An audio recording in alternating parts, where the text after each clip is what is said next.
തൃശ്ശൂരിലെവിടെ എന്ന് ചോദിച്ചാൽ കപ്പരപള്ളിക്കടുത്ത് എന്നാണ് ഞാൻ പറയുക. നമ്മുടെ ഒരു വിലാസമായി, നാടിൻ്റെ മേൽവിലാസമായി കപ്പരപള്ളി മാറിയിട്ടുണ്ട്. കപ്പരപള്ളി വരുന്നേക്കാൾ മുമ്പ് ആ സ്ഥലത്തിൻ്റെ പേരതല്ല, അഞ്ചാങ്കല്ലിൽ നിന്നാണ്, എറവ് എന്നാണ്. എറവ് അവിടെ നിന്നാണ് ആരംഭിക്കുന്നത്. കപ്പരപള്ളി വന്നതോടുകൂടി ഈ നാടിൻ്റെ മുഖച്ഛായ മാറിയെന്ന് പറയാം. അത് എനിക്ക് തോന്നുന്നത് 80കളിലാണ് കപ്പരപള്ളി വരുന്നത്. കപ്പരപള്ളി വരുന്നതോടുകൂടി പള്ളി മാറി, ആ നാടാകെ മാറി. ഫാദർ ഇമ്മാനുവൽ റാത്തപ്പള്ളി എന്ന ഭാവനാശാലിയായ വികാരിയാണ് ഈ പള്ളി കപ്പലിൻ്റെ ഷേപ്പിൽ ഉണ്ടാക്കിയത്. അത് എല്ലായിടത്തും ഉള്ളൊരു കൗതുകമാണ്.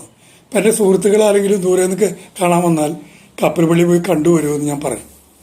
അത് വലിയ ഒരു കാഴ്ചയ്ക്ക് കൗതുകമുള്ള സംഗതിയാണ്. ഭൂമിയിൽ കപ്പൽ വന്ന് നിൽക്കുകയാണ്. ഉള്ളിൽ സാധാരണ പള്ളി പോലെയാണ്, ആൾത്താരയും എല്ലാം സാധാരണ പോലെയാണ്. ആ പള്ളി പുറമെ അത് വളരെ നന്നായി അവതരിപ്പിച്ചിട്ടുണ്ട്. വെള്ളമുണ്ട്, നങ്കൂരം ഇടുന്നുണ്ട്, എല്ലാം ഉണ്ട്. കപ്പരപള്ളിയുടെ തിരുനാളാണ് ആഘോഷിച്ചുകൊണ്ടിരിക്കുന്നത്. നാടിൻ്റെ ഉത്സവമാണത് എന്ന സന്തോഷം പ്രകടിപ്പിക്കുന്നു.